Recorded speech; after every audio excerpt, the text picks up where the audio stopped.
And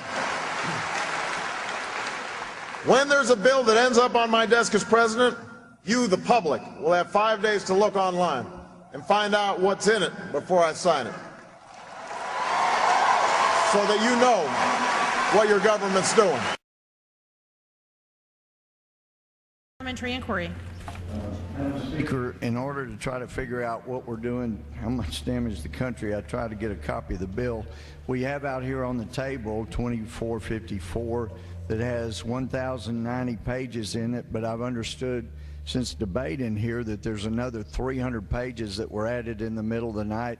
My inquiry is, how do I get a copy of the other 300 pages that people on here or here on the floor hadn't had a chance to read or see? Where do we get that before we cram this down on the American people? Is there somewhere physically in the House of Representatives a copy of what we're voting on?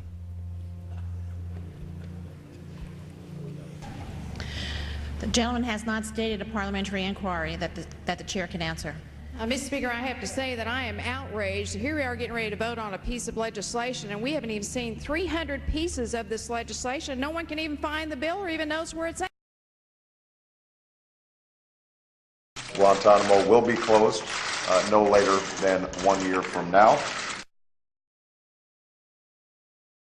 The President's report on anti-terrorism policies will be delayed. That report is key to Mr. Obama's plans for shutting down Guantanamo prison. The administration needs 6 more months to decide how to integrate and how to transfer terror suspects.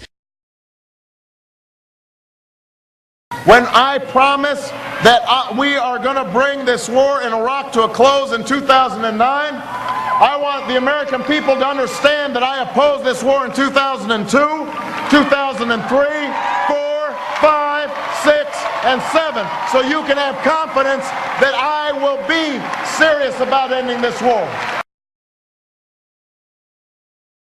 As Commander-in-Chief, I would always reserve the right to do what's best in America's national interests. And if it turned out, for example, that we had to in certain months slow the pace because of the safety of American troops in terms of getting combat troops out, of course we would take that into account.